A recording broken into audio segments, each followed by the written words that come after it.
IPHC leader Sandlana sues Nimrod Nkosi for defamation. IPHC leader Sandlana sues Nimrod Nkosi for defamation. Ladies and gentlemen, my name is Dr. Jones. Why not TV? Please subscribe. Michael Sandlana says the statement that Nimrod Nkosi allegedly made created the impression that he is a controlling, manipulative, and abusive bully. International Pentecostal Holiness Church IPHC leader Michael Sandlana has declared an unholy war against mojalove presenter Nimrod Nkosi after he allegedly accused the Bible puncher of practicing witchcraft, among other things. Sandlana, who is the leader of the Jerusalem faction in Northwest that broke away from the main church at Silo in Zurbekom, south of Joburg, is demanding $2 million from Nkosi, a public apology, and a retraction of the defamatory allegations he labeled against him. In the court papers, which we have seen, Sandlana stated that Nkosi, who is the host of the show I'm a Bishop, which exposes unscrupulous clergymen's indiscretions, defamed him when he interviewed his wife, Magdalene. He said during the show, Nkosi and his wife discussed the crime, abuse of women, and witchcraft before inquiring whether she faced the pressure to wed the clergyman. He said Nkosi also asked his wife about the pastor's satellite, which enables him to see in darkness.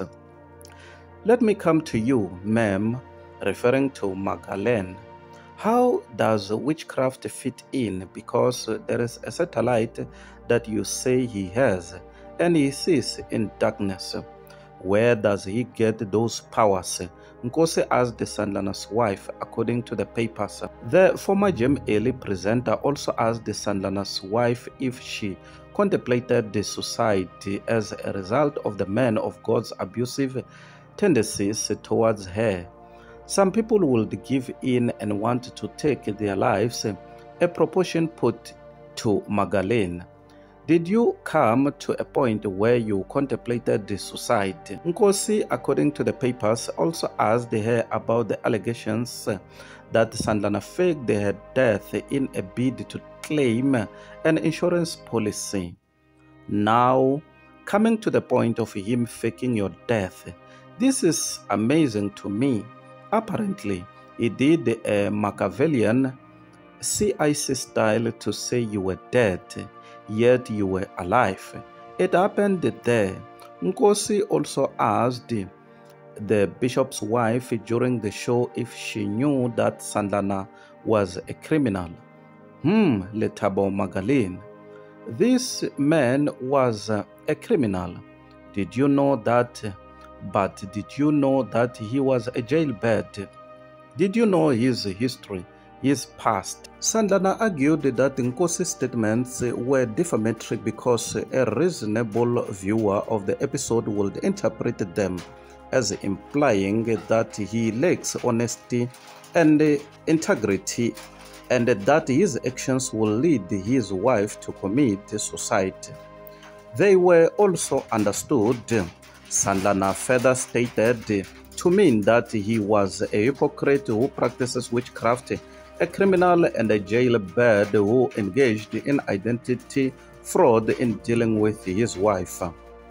Sandlana also said that the statements Nkosi allegedly made also created the impression that he was a controlling, manipulative, and abusive bully who does not care about the welfare of his wife. The publication of the statements contained in the episode 3 by the defendant on the channel and on the Showmax streaming service was wrongful, unwarranted, and defamatory of the plaintiff. As a result of the defamation, the plaintiff has been damaged in his reputation and dignity and has suffered damages as a result of the conduct of the defendant in the amount of $2 million, read the court papers. Sandlana has asked for judgment against Nkosi, directing the defendant to make a full retraction of the defamatory statements made during episode 3, including informing the producers of episode 3 that the defendant unconditionally retracts the statements. Looking at another news, fake Ghanaian pastor asked female members to remove their pants during service and shave their public. In a recent church service in Ghana, a pastor's unconventional request for female members to remove their pants and shave their public hair for the easy delivery of the Holy Spirit has ignited widespread outrage and condemnation. The pastor, whose identity has not been disclosed, made these statements during a sermon suggesting that such actions would facilitate a closer connection with the divine. The remarks quickly spread on social media, drawing criticism from various sectors of society, including women's rights activists, religious leaders, and the general public.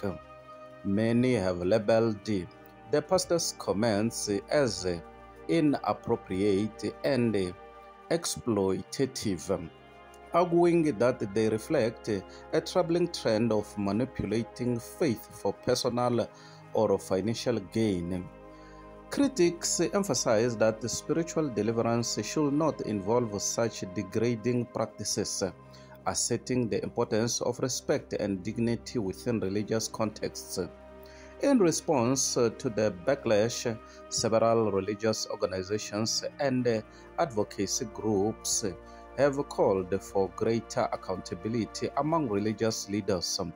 They argue that there must be guidelines to protect congregants from harmful and misguided teachings that undermine their dignity. While some church members have defended the pastor, citing a misunderstanding of these intentions, the overwhelming sentiment has been one of disapproval. The incident highlights ongoing concerns about the power dynamics within religious institutions and the need for open discussions about the appropriate conduct in faith-based settings.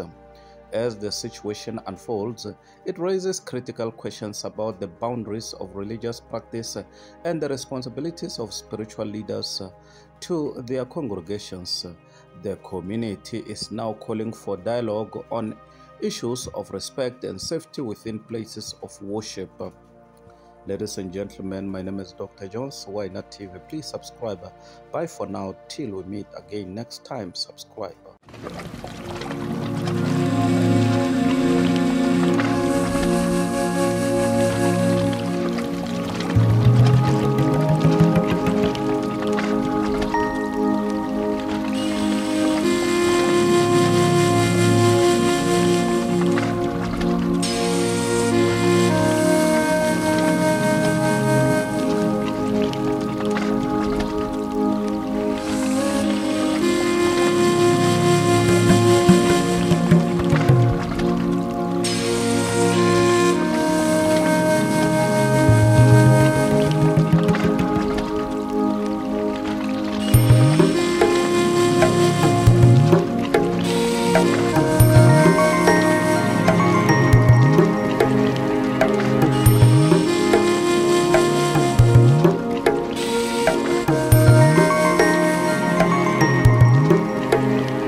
Ladies and gentlemen, my name is Dr. Jones, Why Not TV. Please subscribe. Bye for now till we meet again next time. Subscribe.